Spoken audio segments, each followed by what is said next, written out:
পশ্চিমবঙ্গের মুখ্যমন্ত্রী, সেজন্য আমাকে আমরা ধন্যবাদ জানাই। তোমার টোটাল গোয়ালপুকুর যেটা ব্লক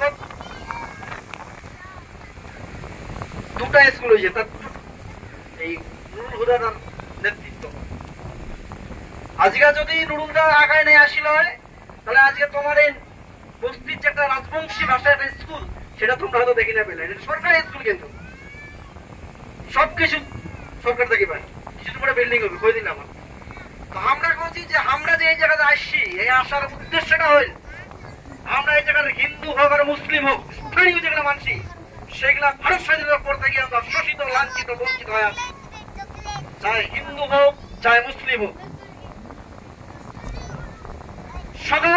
সবাই আমার ব্যবহার করে, আমার মধ্যে বিভেদ, হয় টিএমসি করে, হয় বিজেপি করে, হয় কংগ্রেস করে, সিপিএম করে, পার্টির জন্য ভাইয়ে ভাইয়ে আমার এসে আসি। আমরা বলছি আমার এই জায়গার, আমার একটা সময় এমন ছিল, এই জায়গার সম্প্রীতি, এই জায়গার পরম্পরা দেখে, মানে হিন্দু মুসলিমের সম্প্রীতি দেখিয়া কাজী নজরুল ইসলাম কবিতা লিখে গেছে, মোরা এক বৃন্তে দুটি কুসুম, হিন্দু মুসলমান, মুসলিম তাহা নরমণি, হিন্দু তাহার প্রাণ। আমার রায় সাহেব ঠাকুর 55 রাজবংশী জাতির যে জনক,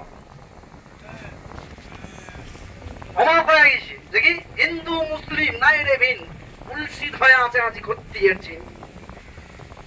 আমার এই জায়গার হিন্দু মুসলিমের বিভেদ ছিল না, কে বা কারা রাজনৈতিক উস্কানিতে আমার মাঝে বিভেদ সৃষ্টি করে। আমরা চাচ্ছি যে আমরা যারা আন্দোলন করছি, আমরা যে এক জায়গা খাড়া হয়েছি, কার জন্য? এই যে আমার নেক্সট জেনারেশন, আমার যারা বাচ্চা কাছে, ছোট ছোট বাচ্চা কাছে আছে, এবার ভবিষ্যৎটা উজ্জ্বল করার জন্য। আগামী দিনও আমরা যদি সংঘবদ্ধ না হওয়া পারি, আমার এই জায়গার স্থানীয় মানুষ, এই জায়গার ভূমিপুত্র মানুষ, যদি আমরা হিন্দু মুসলিম সমাজ যদি এক না হওয়া পারি, আইসা দিন এই ছোঁয়াগুলোর ভবিষ্যৎ, এই ছোঁয়াগুলোর অস্তিত্ব থাকবে না।